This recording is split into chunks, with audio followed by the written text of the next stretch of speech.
안녕하세요. 40대 여성 구독자입니다. 매일 이 채널의 사연을 들으며 힐링하고 있는 한 팬입니다. 저도 제 사연으로 힐링하시는 분들이 계시길 바라는 마음에 글을 쓰게 되었네요. 학창 시절부터 현재까지 이어지는 재밌는 이야기이니 즐거운 마음으로 들어주세요. 저는 홀어머니 밑에서 자랐어요. 아빠라는 분은 제가 태어나고 얼마 지나지 않아 이혼하고 멀리 떠나서 새로운 가정을 꾸리고 지냈답니다. 한 번도 저를 찾아온 적이 없어 얼굴을 모르고 지냈네요.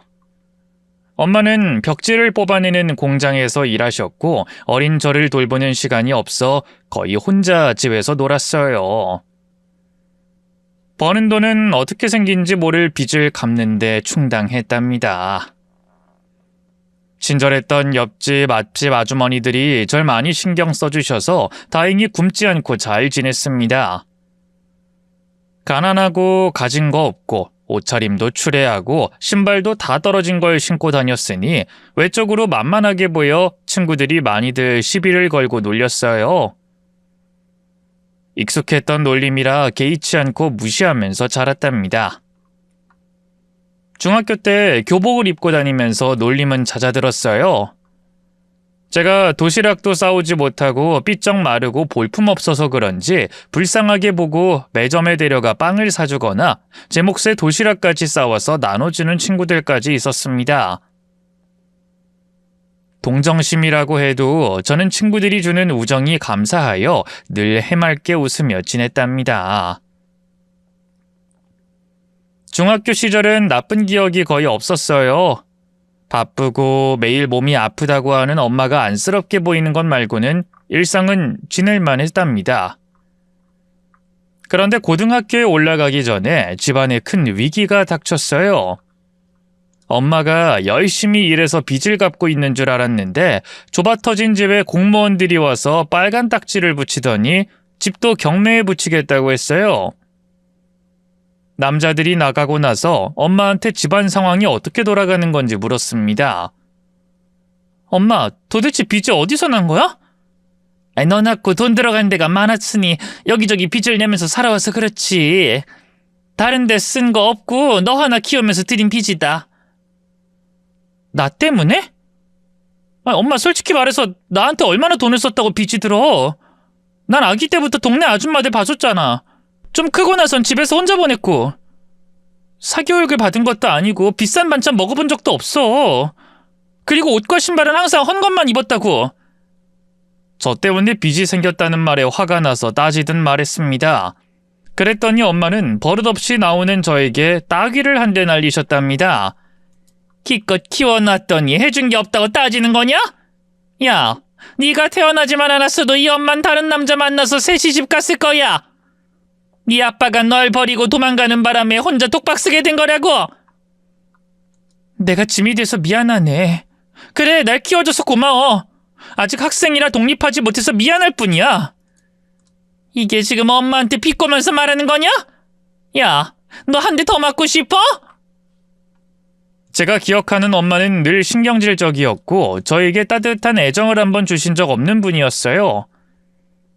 아무튼 엄마가 진 빚 때문에 좁은 집에서 쫓겨나 지하방 월세로 들어가 지내게 됐어요. 햇빛은 안 들어왔지만 이전 집과 큰 차이가 없어 살만했어요. 지하에서 올라와 학교를 가려고 나왔더니 제 모습을 본 한 학생이 학교에 소문을 퍼뜨렸답니다. 하나 둘씩 절 보는 눈이 이상했는데 개의치 않았어요. 그리고 고등학생이면 머리가 좀 컸으니 저를 이해 못할 친구가 없겠거니 생각했죠. 그런데 제 예상은 완벽하게 빗나갔습니다. 김혜린이라는 부잣집 딸이 있었는데 어느 날부터 저를 조롱하기 시작했습니다. 연주야, 너 햇빛이 집에 안 들어와서 얼굴이 뽀얗다? 아주 하얘. 그래, 그런가 보다. 뭐야, 지하방에 산다고 돌려까기 하는데 눈치를 못 챈 거야? 지하에 살아서 뇌도 굳어버린 거니? 아니, 혜린아, 난 아주 살만하니까 걱정 안 해도 돼. 무슨 걱정? 내가 지금 널 걱정하는 걸로 보이니? 나 지금 너 조롱하는 거야. 지하에 사는 땅강아지 기집애야. 혜린이가 비웃었지만 전 조금의 타격도 없었습니다. 반 분위기가 썰렁했는데 혜린이는 민망해하더니 놀리는 걸 그만하더군요. 며칠 동안 혜린이는 반 친구들에게 살갑게 굴면서 이것저것 선물을 하면서 친해지더니 어느새 아이들의 대장이 되었답니다. 그리고 다시 저를 조롱하기 시작했어요. 연주야, 너 지하에서 살면 무섭지 않아? 안 무서워, 혜린아. 무슨 말 하려고 시동 거는 거니? 기집애 눈침 빨라가지고. 너 못 먹고 사는 것 같아서 괜히 동정심이 가서 말이야. 자, 내가 10,000원 줄 테니까 가서 음료수 좀 사와. 여기 우리 팀 애들 거랑 네 거 하나 사와. 심부름하라고? 싫거든? 네가 먹고 싶으면 직접 매점 가서 사 먹어. 네 것까지 사오라니까. 이런 기회 흔치 않을 텐데 어서 잡아야지. 이 지하에 사는 가난뱅이야. 17살 애가 겨우 가정 형편 가지고 놀리는 꼴을 보니 한심해 보이더라고요.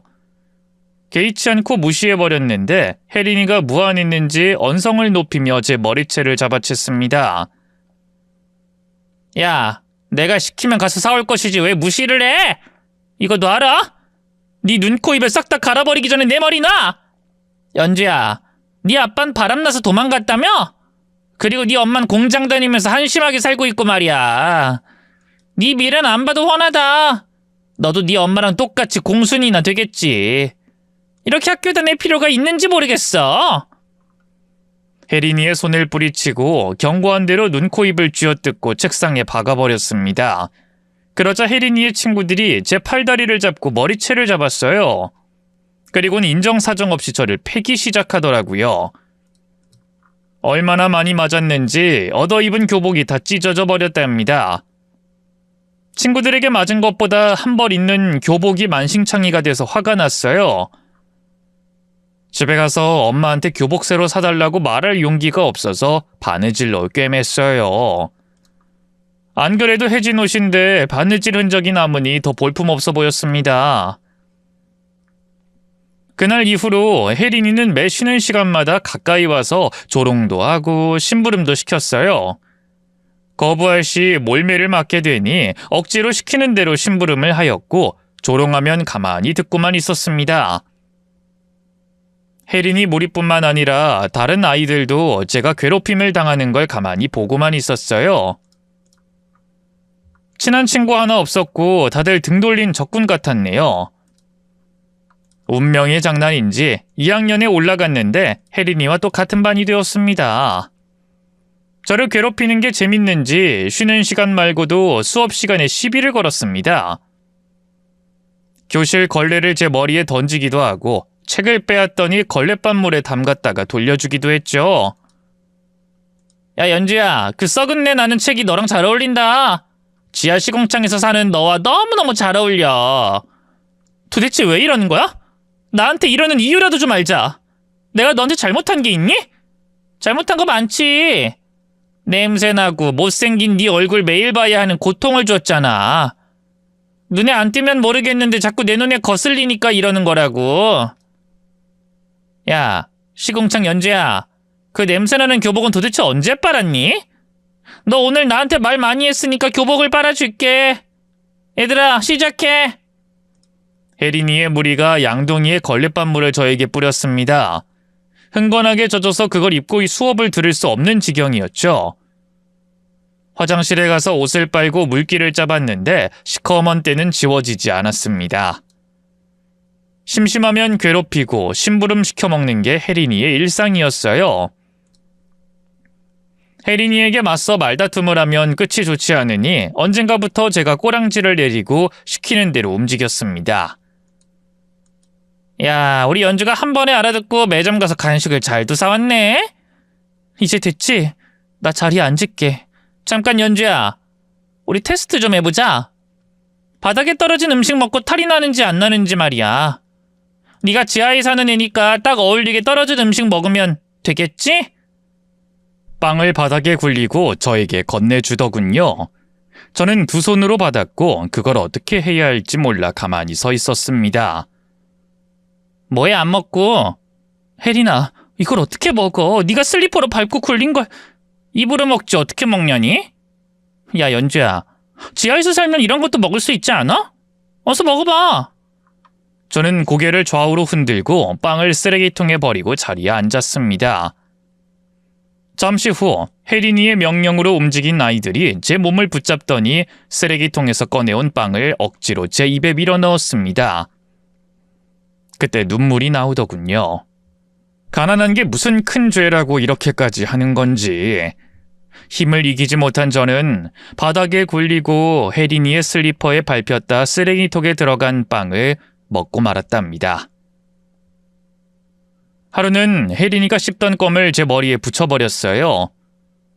화장실 가서 아무리 머리를 감아도 껌이 떨어지지 않더라고요. 그러자 혜린이가 손수 껌을 떼어주겠다고 하더니 제 머리카락을 가위로 싹둑 잘랐습니다. 뭐 하는 짓이야? 지금 내 머리 자른 거야? 껌이 안 떨어지니까 뒷머리만 자르니까 이상하다. 앞머리도 맞춰서 잘라줄게. 얘들아, 잡아. 하지 말라고. 제 머리카락까지 가위로 잘라내면서 심한 모욕감을 줬죠. 그런 막대먹은 짓은 매일같이 이어졌어요. 정말이지 학교 가는 것이 무섭고 두려웠고 수치스러웠습니다. 고3에 올라가자 혜린이와 또 같은 반이 되었어요. 덕분에 괴롭힘은 똑같이 이어졌답니다. 여름방학 때 벽지 공장에서 일하던 엄마는 더위에 못 이겨 쓰러졌는데 병원에서 검사를 받아보니 뇌종양이 있다고 하더군요. 에휴, 이 엄마 너 낳고 키우느라 병에 걸렸다. 얼마 살지도 못하는데 진짜 억울해 죽겠다. 내 인생에 연주 너만 없었어도 이렇게 되진 않았을 거야. 셋이 집 갔으면 팔자 좋게 살았을 거란 말이야. 엄마가 뇌종양에 걸려서 불쌍하고 안쓰럽게 느껴져야 하는데 왜 아무렇지 않은 거지? 뭐야, 이 기집애야? 하나밖에 없는 엄마가 아픈데 아무렇지 않다는 거야? 그동안 나한테 한 게 있으니 그런가 봐. 엄마는 늘 나를 괄시하고 외롭게 했고 나라는 존재를 미워했어. 그 말에 엄마는 따귀를 날리셨고 머리채를 잡고 흔들며 싹수 없는 자식이라며 매타작을 심하게 받았답니다. 여름방학 때 엄마가 돌아가시고 혼자가 되었을 땐 기분이 아무렇지 않았어요. 슬프지도 우울하지도 않았죠. 2학기가 되면서 취업반으로 빠져 일찌감치 공장으로 실습을 나갔습니다. 혜린이와 무리들에게 괴롭힘을 당하지 않고 지낼 수 있었고 집에 가서 엄마한테 막말을 듣지 않아도 되니 살만했습니다.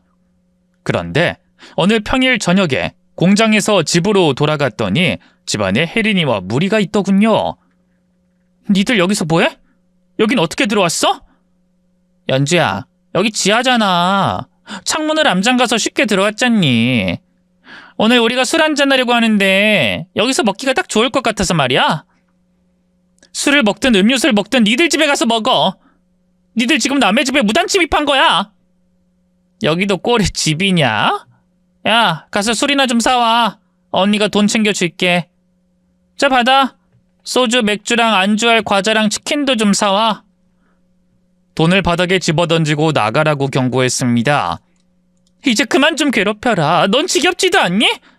내일 모레 20살이면 이런 몰상식한 짓은 그만할 때도 된 거 아니야? 연주 취업 나가더니 내가 어떤 존재인지 까먹었구나. 얘들아, 연주한테 교육 좀 해주자. 제 집에서 팔다리를 붙잡히고 흠씬 두들겨 맞았습니다. 아무리 소리를 질러도 지하에서 울리는 목소리를 듣지 못했는지 도와주는 사람이 없었답니다. 흠씬 두들겨 맞고 슈퍼를 돌아다니면서 술을 샀고 집으로 가서 혜린이와 무리에게 술과 안주를 바치고 구석에 쪼그려 앉아 그 시간이 끝나길 기다렸습니다. 혜린이는 담배까지 태웠고 장판을 담뱃불로 지졌어요. 이런 지하에서 어떻게 살았니? 연주야, 너 좀 대단한 것 같아. 밟아도 뿌리 뻗는 잔디처럼 계속 살아는 이유를 알 것 같아. 말 대답하면 또 맞을 것 같아서 고개만 끄덕였습니다. 조금 뒤 혜린이가 취해서 절 앞에 앉혀다 두고 억지로 술을 먹였어요. 자, 이거 원샷 해봐. 소주 새로 딴 거니까 원샷 해. 그럼 내가 10,000원 줄게. 혜린아, 나 술 마셔본 적 없어. 그만해. 처음이니까 더 재밌겠다. 자, 다들 박수! 무리들은 박수를 치며 절 노려봤습니다. 그걸 마시지 않으면 또 개패듯이 때릴 게 뻔하니 눈을 질끈 감고 술을 마셨어요. 근데 너무 역해서 그대로 오바이트를 해버렸어요. 하필 혜린이 옷에다가 토를 해서 정신을 잃을 때까지 맞았답니다. 눈을 떠보니 혜린이와 무리들은 사라졌고 저 혼자 어지럽힌 지하방에 있더군요. 지옥 같은 이 현실을 빨리 피해버리고 싶어 공장에서 몇 달 일하고 고시원방을 구해서 이사했습니다. 그제야 혜린이의 소나기에서 벗어날 수 있었네요. 제 신세가 엄마와 다르지 않다 보니 회의감이 들었고 힘도 들었지만 평생 할 게 아니니 눈 딱 감고 10년만 버텨보기로 했답니다. 공장은 세월이 흘러도 최저시급만 줬고 딱 일한 만큼의 보수를 줬어요. 아니, 노동에 비해 턱없이 부족한 월급을 줬죠. 30살에 기계에 손등이 끼는 사고를 당해 수술을 하게 되었는데 공장에서 보상한 돈은 고작 100만 원이 전부였습니다. 손등 수술 후 제대로 손가락을 움직이지 못하게 되어 공장 일은 더는 할 수 없었습니다. 이제 하늘에서 그만하라고 경고를 하는 거라 생각하고 직업을 바꿨답니다. 비교적 육체적으로 편하고 안전한 사무보조 일을 구했어요. 규모가 큰 회사에 파견직으로 나가서 복사나 서류 정리, 잔심부름을 하는 일꾼으로 일했죠. 거기서도 직원들은 파견직인 저를 무시했어요. 평생 무시만 당할 팔자인지 나이를 먹어도 달라지는 게 없었죠. 5년 동안 연장 계약을 했고 여러 회사를 옮겨다니며 파견직으로 일했습니다. 버는 돈은 여전히 최저시급이었답니다. 무식하고 가진 것 없고 희망도 없던 저는 이 삶을 그만 살고 싶은 생각이 자꾸 들었습니다. 살아서 뭐하나, 어차피 행복해질 날은 보이지 않으니 눈을 감으면 내일 눈을 뜨지 않길 간절히 바랬답니다. 이 우울감은 오랫동안 지속되었는데 차마 극단적인 시도는 하지 못하겠더라고요. 저에겐 그럴 용기조차도 없었습니다. 스스로 저주받은 인생이라고 비관하며 연명하는데 어느 날 말도 안 되는 일이 저에게 벌어졌습니다. 멀쩡하게 잘생기고 직업도 탄탄한 남자가 저를 여자로 보고 다가왔어요. 처음엔 장난이거나 한번 어떻게 해보려는 수작인 줄 알고 거절했습니다. 저기 팀장님, 저한테 왜 이러세요? 제가 왜 팀장님이랑 데이트를 하냐고요? 그건 제가 연주 씨를 좋아하니까요. 그래서 고백했잖아요. 나 그만 놀려요. 진심 아닌 거 잘 아니까 그만 가지고 놀라고요. 놀리는 걸로 보이세요? 연주 씨 왜 이렇게 뭐가 나 있어요? 사람이 사람 좋아하는데 이유가 있습니까? 난 연주 씨가 진심으로 내 여자친구가 되어주길 바란다고요. 웃기고 있네. 됐거든요? 누가 날 좋아하는 일은 평생 단 한 번도 없는데 팀장님이 왜 나를 좋아하겠어요? 절대 안 믿으니까 헛된 짓 그만하세요. 그 남자는 제가 4번째로 파견 나가서 근무하게 된 회사의 팀장님이었습니다. 학벌도 좋고 인물도 멀쩡하게 훤칠한데 자꾸 저한테 들이댔답니다. 자존감이 낮은 제가 그런 고백을 받으니 괜히 심술이 난 것 같았어요. 그럼에도 저를 다 이해해주고 계속해서 고백을 해주는 바람에 어느 순간 그 남자와 사귀고 있더라고요. 그이가 주는 사랑에 제 자존감은 수직으로 올라갔고 자신감도 넘치게 되었습니다. 그이는 사귄 지 2년 만에 프로포즈했어요. 그런데 결혼은 현실이라 고민이 되더라고요. 상국 씨 부모님이 날 보면 마음에 들어 할 리가 없잖아. 난 고졸에 파견직하는 사람이고 친정 부모님도 안 계셔. 가진 건 아무것도 없단 말이야. 자기 집안은 부자에 배운 것도 많고 나랑 환경이 정반대라서 결혼은 힘들 것 같아. 아니, 우리 부모님은 그런 거 안 따져. 벌써 자기 이야기했고 결혼해도 좋다고 하셨어. 뭐? 날 만나보지도 않고? 그래, 내가 좋아하는 사람이니까 배경 같은 건 전혀 중요하지 않다면서 허락해 주셨다고. 그러니까 연주 네가 내 아내가 되어줘.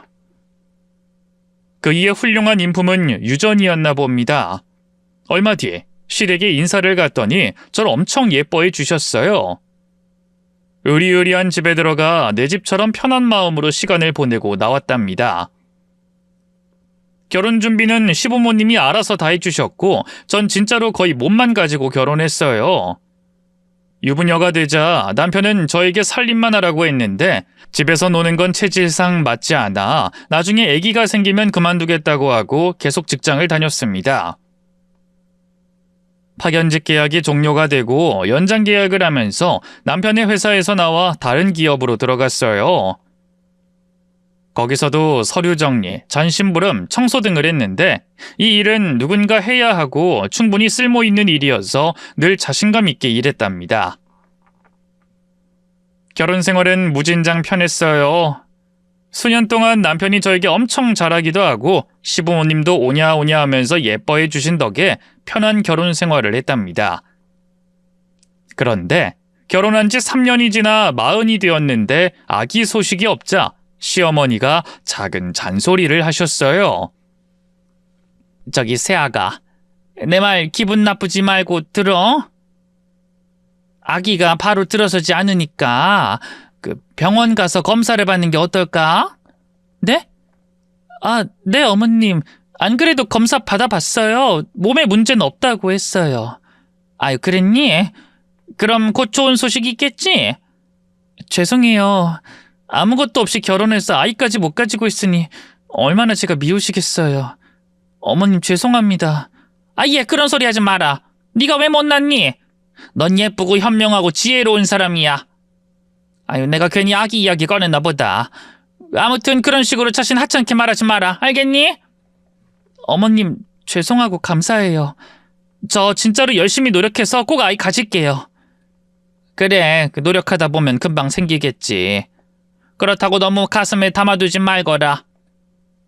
시어머니는 최대한 기분 상하지 않게 좋게 말씀해 주셨습니다. 시아버지는 평소에 말씀이 거의 없기도 하고 바쁜 분이라 얼굴 뵙기가 어려웠어요. 한 달에 한 번 볼까 말까 해서 아직 거리감이 있었습니다. 파견직으로 일하던 어느 날 그 회사에 경력직으로 들어온 여자가 저에게 아는 척을 했어요.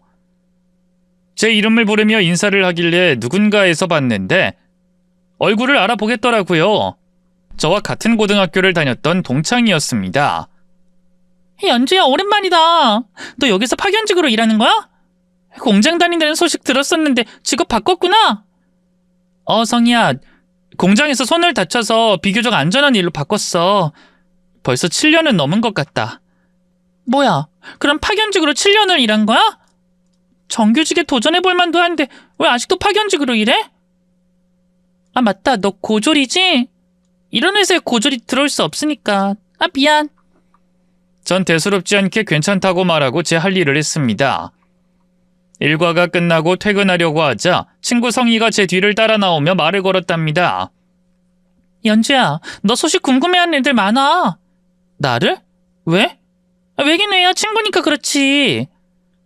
성희는 혜린이의 무리 중 한 명이었고 절 괴롭히던 애였습니다. 제가 평정심으로 인상 한번 구기지 않으니 옛일을 잊은 걸로 착각했나 봅니다. 성희야, 우리가 친구니? 그냥 동창생일 뿐인 것 같은데 나한테 말 걸지 말아줬으면 해. 갈게. 잠깐 연주야. 너 성격이 왜 이렇게 급하니? 미안해. 내가 그때는 어려서 철없이 행동했다. 그땐 혜린이가 무서워서 시키는 대로 했어. 아무튼 사과할게. 미안. 됐어. 지난 일이고 들추고 싶지도 않아. 그냥 모른 척하고 지내는 게 좋을 것 같아. 연주야, 네 말대로 오래된 일이고 우리 40이잖아. 이제라도 잘 지내보면 안 될까? 성희는 매일 귀찮게 들러붙어 미안하다고 사과하면서 저에게 말을 붙였고 점심시간에는 자기랑 같이 밥 먹자며 억지로 절 끌고 가서 밥을 사주기까지 하더군요. 연주야, 내가 살 테니까 많이 먹어? 그래, 고마워. 잘 먹을게. 그러고 보니 네 안부를 잘 모르네. 난 결혼했는데 넌? 나도 했어. 5년 전에. 어머, 그렇구나. 그럼 아이는? 아직 없어. 난임이야? 저는 어깨를 으쓱하며 대답했습니다. 모르겠어. 노력하는데 잘 안 되네. 그럼 인공수정이라도 해봐. 요즘 40 넘어서 애 잘 낳는 사람 있지만 임신되는 게 어려운 사람들도 많아. 그래, 조언 고맙다. 근데 말이야, 연주야. 너 동창회 나오지 않을래? 애들이 네 얼굴 보고 싶다고 난리더라. 내가 단톡방에 널 만났다고 하니까 하나같이 널 그리워하더라고. 나를? 저는 학교 다닐 때 왕따였으니 이럴 리가 없다면서 표정을 크게 일그러뜨리며 말했습니다. 성희가 말하길 다들 나이 먹고 변했고 주도에서 괴롭혔던 혜린이는 동창들과 연락을 끊고 지낸다고 했어요. 그래도 동창엔 가고 싶지 않았습니다. 거절 의사를 확실하게 밝혔습니다. 남편과 산부인과에 가서 재검사를 받았는데 인공수정은 좀 뒤로 미루고 자연임신에 노력을 해보라고 소견을 들었어요. 날짜를 어느 때 가져야 하는지 다시 설명을 듣고 나왔답니다. 푸념을 늘어놓듯 남편에게 말했습니다. 뭐야, 인공수정 하겠다는데도 거절하네. 저 의사 너무 착한 거 아니야? 병원 돈 벌게 해주겠다는데 거절을 왜 하는 거지? 솔직한 의사지. 인공수정도 확률이 높지 않은 데다가 우리 둘 다 건강하니까 날짜를 잘 잡아서 노력하면 충분히 아기가 생길 거라고 하잖아. 그러니까 의사 말대로 잘 해보자. 미안해. 아무것도 없이 결혼했는데 아이까지 못 가지고 있으니까. 당신이랑 시부모님께 미안해 죽겠어. 우리 엄마가 잔소리했어? 아니, 어머님도 최대한 좋게 말씀하시더라. 그냥 면박 주고 화를 내도 상관없는데 말이야. 여보, 당신은 자꾸 당신을 낮추는 경향이 있는데 그러지 마. 당신은 귀한 사람이고 우리 집 식구라고. 존중받아 마땅한 사람이야. 내가 결혼은 정말 잘했네. 이런 대우를 어디 가서도 받아본 적이 없어. 평생 존중하면서 대우해 줄 테니까 도망이나 가지 마. 도망을 왜 가? 내 보금자리가 당신 옆인데. 그이가 절 이만큼 생각해주니 정말로 행복했습니다. 가난했던 유년 시절, 왕따, 엄마의 괄시 모두 다 보상받는 것 같았답니다. 금요일 저녁에 회사에서 퇴근하고 나가려는데 친구 성희가 절 붙잡더라고요. 같이 저녁을 먹자고 했답니다. 연주야, 우리 같이 저녁 먹자. 내가 살게.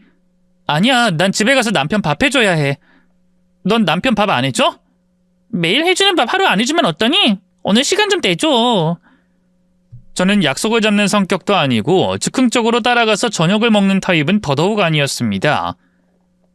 미안하다 사과하면서 집에 가려고 했죠. 그런데 성희가 집요하게 절 따라오면서 제발 시간을 내달라고 사정했습니다. 연주야, 정말 잠깐이면 돼. 내가 고민이 있어서 너한테 털어놓고 싶어서 그래. 고민?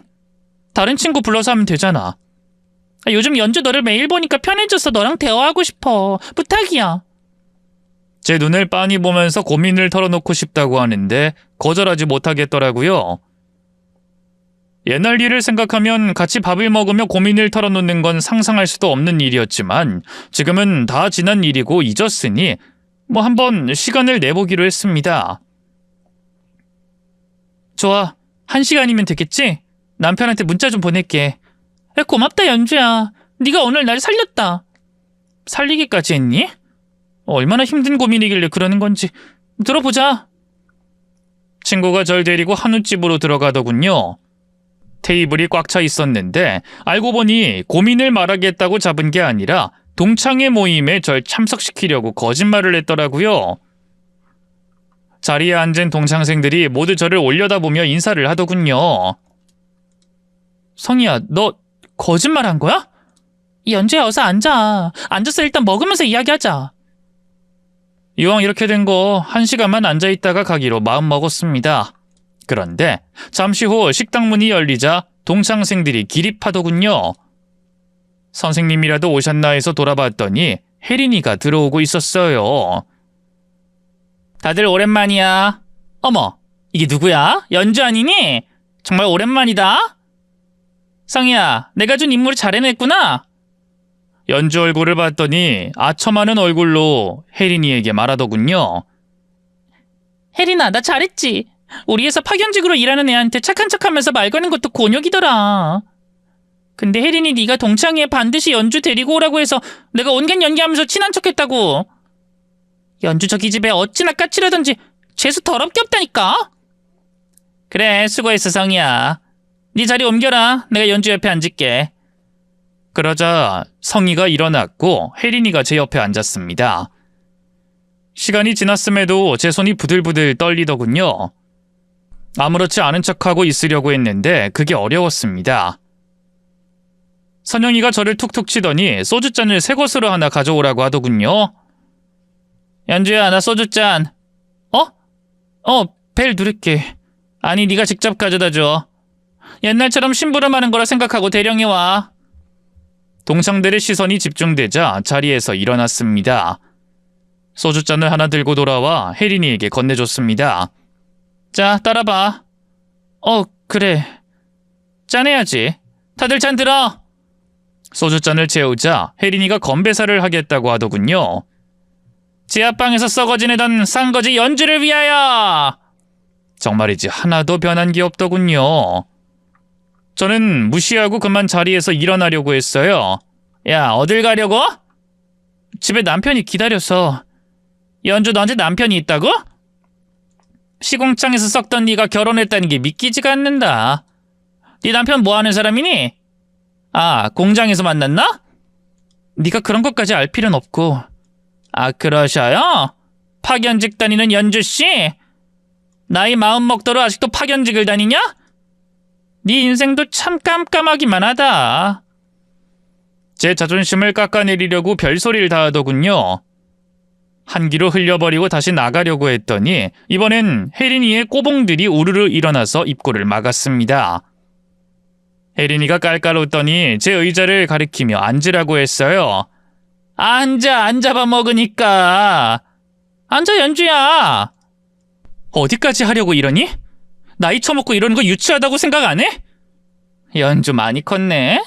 나한테 그런 막말을 할 줄도 알고. 연주야, 앉아서 고기 좀 구워봐. 네가 구워주는 고기 먹고 싶으니까. 옆에서 딱가리짓이나 제대로 해봐. 혜린이의 꼬봉들이 절 자리에 억지로 앉히고 집게를 주더군요. 최대한 큰일이 나지 않게끔 하려고 고분고분 말을 들어줬습니다. 고기를 구워줬고 소주잔도 계속 채워줬습니다. 어느 정도 술에 취한 혜린이가 다시 옛날 이야기를 꺼내더군요. 야, 네 아빠는 바람나서 너 버리고 도망갔고 네 엄마는 공장에서 일하다 병 걸려서 죽었잖아. 아우, 불쌍한 것.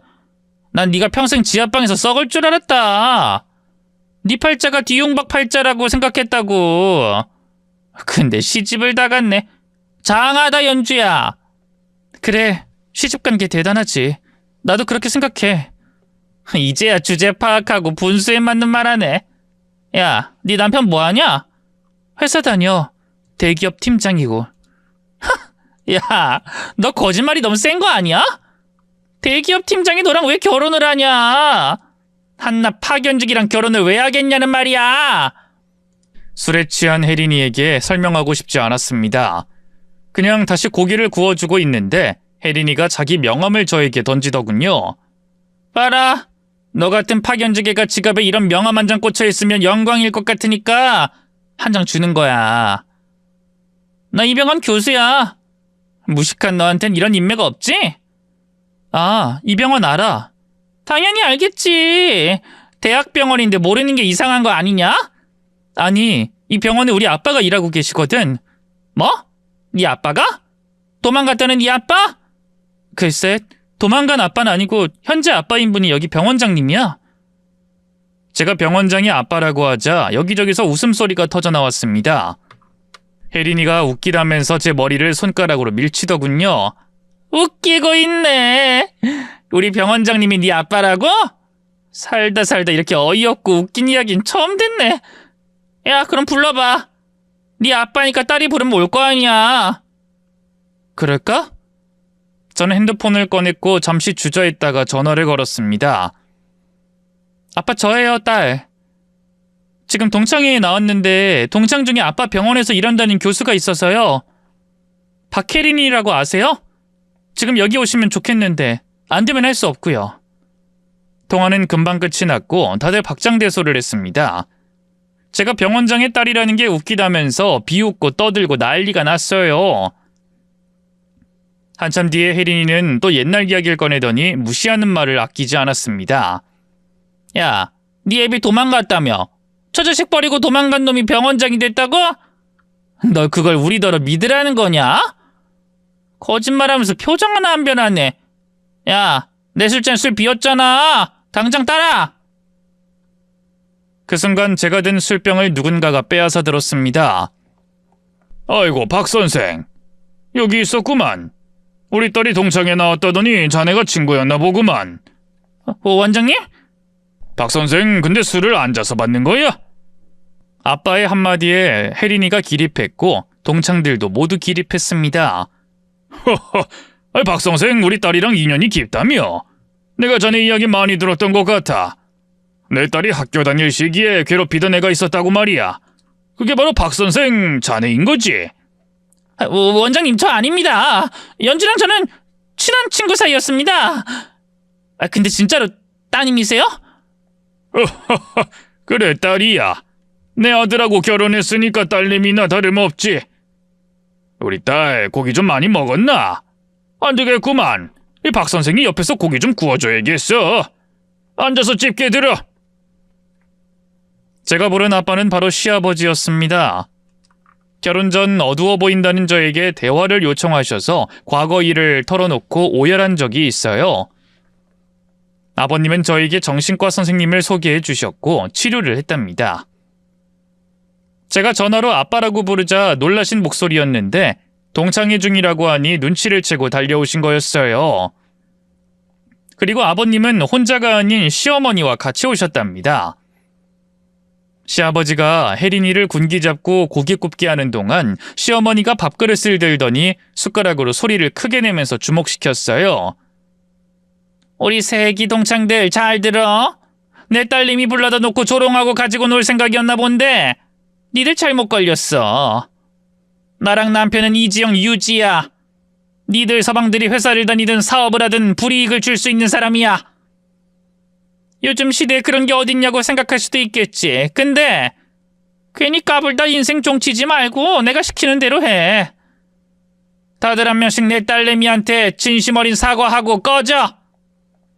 시어머니 말씀에 동창생들이 한 줄로 서더니 저에게 미안하다고 고개를 90도 숙이고 사과를 했어요. 그리고는 먼지처럼 사라졌답니다. 다들 나가고 혜린이만 제 옆에 앉아서 고기를 구웠습니다. 박 선생, 정신 안 차려? 그거 탔잖아. 탄 건 자네가 먹어. 불판 새로 갈고 새로 구워. 네, 원장님. 아주머니. 네가 직접 불판 가져와서 갈아. 네, 원장님. 시아버지는 제가 당한 걸 어떻게 하셨는지 직접 혜린이에게 불판을 갈게 하고 고기를 굽게 하셨어요. 이 정도로 크게 시원한 복수를 해주실 거라 생각 못했고 혜린이가 상상 이상으로 비굴하게 나오니 재밌으면서도 의아하더라고요.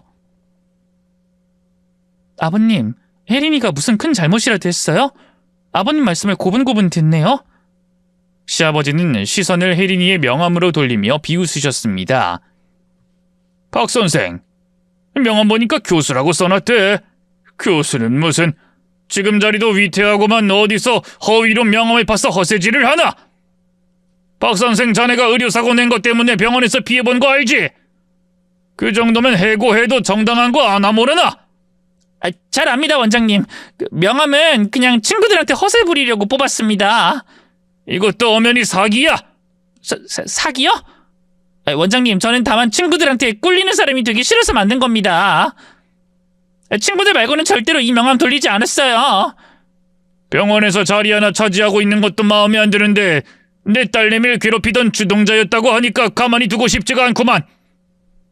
내가 아주 끝발 있는 의사라 한마디 하면 자네가 취직할 병원이 없게 할 수 있어. 개인 병원 차려도 가만히 잘 되게 보고 있지 않을 거고 말이야. 원장님, 저를 자르시려고요? 저 과거의 일은 모두 사과하겠습니다. 연주한테 용서 빌겠습니다. 저 다른 병원 갈 생각 없고요. 개인 병원 차릴 돈도 없습니다. 제 남편 사업 망해서 제가 실질적으로 가장이에요. 혜린이는 구질구질한 말을 늘어놓으며 고기를 굽다 말고 누가 시키지도 않았는데 의자를 밀어내더니 바닥에 무릎을 꿇고 앉았습니다. 그리고 저를 향해 올려다보며 두 손을 싹싹 빌었어요. 연주야, 내가 미안해. 널 괴롭힌 거, 무시하고 막말한 거 모두 다 사과할게. 미안해. 혜린아, 왜 이렇게 오바를 해? 그만하고 일어서. 아니야, 이러고 있는 게 편해. 나 정말 너한테 미안하다. 손이 발이 되도록 빌 테니까 네가 잘 좀 봐줘. 시아버지는 절 보며 빙그레 웃더니 말씀하셨습니다. 딸내미, 이 호칭이 입에 쩍쩍 붙는구나. 앞으로는 딸내미라고 부를게. 새아가, 딸내미, 이 기집애가 못살게 굴어서 어른이 되어서도 어둡고 우울했었지. 오늘 그때 당한 걸 모두 돌려받는다고 생각하고 너 하고 싶은 대로 해라. 박 선생은 내 말 한마디면 이 바닥에서 끝이니까. 아버님, 어머님, 제가 연락드려서 갑자기 나오게 한 것도 송구한데 이렇게까지 절 위해 혜린이를 혼내고 다른 애들한테 사과까지 받게 해주셔서 고맙습니다. 시어머니가 제 손을 쓰다듬으며 말씀하셨어요. 아가, 우리 딸, 걱정할 거 없어. 우리가 있는 동안은 항상 딸내미 편이니까. 이런 무식한 박 선생은 혼나도 싸니까 하고 싶은 복수 다 해. 따귀라도 때리고 침이라도 뱉어. 우리가 다 커버해줄게. 아니에요. 이미 풀렸어요. 그리고 저는 사람 때리지 못해요, 어머님. 어이구, 순한 것. 이렇게 착해 빠졌으니 저런 싸가지 없는 게 괴롭히지. 안 되겠다. 그럼 내가 대신 혼쭐 내줘야겠어. 어이, 박 선생, 테이블로 올라가서 무릎 꿇어. 밖에 사람들 다 보이게 말이야. 네, 사모님. 병원장 시아버지와 사모님인 시어머니가 계시니 그 누구도 저에게 아무 말도 못하더군요. 혜린이는 테이블로 올라가 무릎을 꿇은 채로 고기를 구웠어요. 저와 시부모님은 고기를 집어먹으며 사이다를 마셨고요. 혜린이가 자존심이 많이 상했는지 엄청나게 질질 짜더라고요. 고기 더 구워야 할까요? 아직 배가 덜 차서 말이야. 박 선생, 고기 굽기 싫으면 지금이라도 집에 가게. 아닙니다. 끝까지 굽겠습니다. 그리고 따님인 연주에게 끝까지 사과하겠습니다. 연주야, 미안해. 내가 고기 구워줄 테니까 꼭꼭 씹어 먹어. 저는 웃음을 참지 못하고 푹 하고 웃었습니다. 그래, 잘 먹을게. 맛있게 더 구워줘. 우리 부모님 맛있게 외식 시켜드리고 싶거든. 연주야, 계산은 네가 할래? 내가 널 때리지 않는 대신 고깃값은 좀 내줘라. 그래야 네가 더 자존심 상하고 화가 오를 것 같아서. 싫으면 그냥 가도 되고. 아니야, 내가 계산할게. 여기 있는 한우 다 먹어도 돼. 이모, 뚝불로다가 등심 안심 다 주세요. 그렇게 비굴하게 테이블 위에서 무릎을 꿇은 채 한우를 엄청 구워줬습니다. 저와 시부모님은 포식을 했고 속 시원한 마음으로 자리에서 일어났어요. 그러자 혜린이가 질질 짜면서 저와 시부모님을 배웅해 주더군요. 원장님, 사모님, 연주야, 세 분과 함께 자리에서 영광이었습니다. 혜린아, 오늘 덕분에 잘 먹었어. 고깃값 꽤 나왔겠다. 아니야, 이 정도는 충분히 해줄 수 있어. 다음에도 또 만나자. 정말? 내가 부르면 나올 거야? 응, 네가 부르면 무조건 나올게. 됐어. 한 번 봤으면 됐지 뭐하러 또 보니? 내가 네 얼굴 보고 싶어 할 거라고 생각해? 아니, 내가 밉겠지. 꼴 보기 싫을 거야. 잘 안 해. 그럼 오늘이 마지막으로 본 거니까 다시는 네 꼬봉 시켜서 날 동창회로 끌고 나오는 일 없도록 해라. 응, 다신 안 그럴게. 잘 가, 연주야. 원장님, 사모님, 살펴가세요. 시부모님은 마지막까지 혜린이를 째려보면서 똑바로 하라고 경고하고 돌아섰습니다. 든든한 마음으로 시아버지의 차에 올랐고 감사 인사를 전했어요. 아버님, 어머님, 제가 갑자기 연락드려서 나오라고 해서 놀라셨죠? 죄송하고 감사합니다. 시아버지가 다시 괜찮다고 말씀하셨어요. 딸내미, 이건 일도 아니다. 언제든 불러주면 열일 제쳐두고 나올 테니 무슨 일 있으면 연락해라. 물론 아무 일 없어도 연락해주면 더 좋고. 아무튼 오늘 딸내미한테 큰 도움이 되어준 것 같아 어깨에 힘이 들어가는구만. 여보, 나도 그래. 우리 딸내미 앞에서 허리 숙여 사과하는 것들 얼굴 봤지? 다들 시뻘개져서 울 것 같더라. 박 선생은 아예 자존심 다 버리고 비굴하게 사과까지 하고 말이야. 우리 딸내미가 당한 걸 돌려줘서 뿌듯하다고. 아직 다 돌려준 게 아닌데 난 박 선생 자를 거야. 그 선생 병판도 안 좋고 환자한테 무례한 게 한두 번이 아니라고 보고받았어. 의료사고가 2번 있어서 합법적으로 해고할 거야. 우리 딸내미 괴롭힌 못된 기집애를 계속 우리 병원에 둘 순 없잖아. 그럼 당신 입김으로 취직도 못하게 할 거야? 나 의사협회에서 한 자리 꿰고 있는 거 몰라? 블랙으로 올려버려서 아주 그냥 매장시켜버릴 거야. 다신 올라오지 못하게 뿌리까지 뽑아버릴 거라고. 시아버지는 제 의사와 관계없이 혜린이를 병원에서 해고 조치하셨습니다. 혜린이는 어릴 적엔 부자였는데 의대를 졸업할 시기에 집안이 망해서 거의 가장 노릇만 하면서 살아왔답니다. 결혼해서 애 낳고 좀 살만해지는가 싶더니 혜린이 남편이 사업을 크게 말아먹어 그 빚을 갚고 있는 데다 혼자 벌고 있었어요. 근데 병원에서 잘리고 다른 병원에 취직하려고 했는데 쉽지 않았답니다. 결국 지방까지 이사를 가게 되었다네요. 시부모님이 불행했던 저의 어린 시절을 모두 보상해 주셨습니다. 괴롭힘 당해서 우울증이 생긴 것 말고도 엄마한테 받지 못한 사랑을 다 해주시려고 여전히 아껴주시고 예뻐해 주신답니다. 그런 사랑을 받아서 그런지 임신을 하게 되었고 42살의 아들을 출산했답니다. 그제야 저는 파견직 직장을 그만두고 집에서 살림만 하면서 지내게 되었어요. 시어머니는 매일 오셔서 육아를 도와주시고 떠나셨고 시아버지는 일하시다가 스트레스 받으면 손자 얼굴 보러 자주 와주셨답니다. 딸내미 나왔어. 우리 손자 자나? 네, 깨울까요? 아니야, 그냥 둬. 우리 딸내미 얼굴 보니까 바로 스트레스가 풀리네. 안구정화하게 좀 오래 보자, 딸내미. 아버님, 이제 그만하셔도 돼요. 저 이제 결핍 같은 거 없어요. 내가 지금 없는 말 지어서 하는 걸로 보여.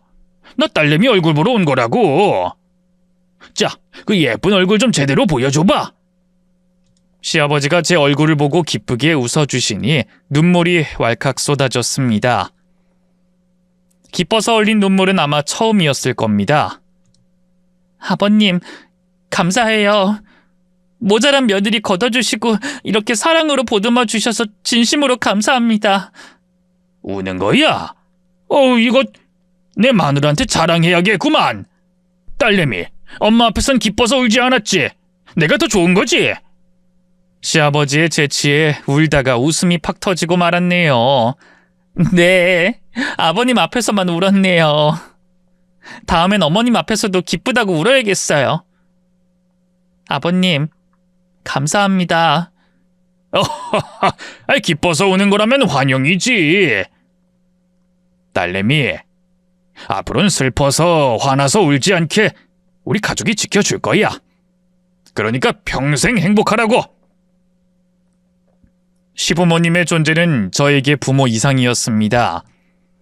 남편과 사랑해서 결혼을 한 것이긴 하지만 시부모님이 더 좋고 사랑스러워서 사는 게 너무너무 행복하답니다. 앞으로 아들을 잘 키우면서 시부모님께 효도도 하고 남편과 열렬한 사랑을 하면서 지내겠습니다. 과거의 상처로 인해 자존감이 낮아진 분들, 사랑받지 못해 결핍이 있는 분들, 사랑이 고픈 분들이 저의 사연으로 인해 잠시 행복하셨으면 좋겠어요. 그럼 이만 물러가겠습니다. 감사합니다.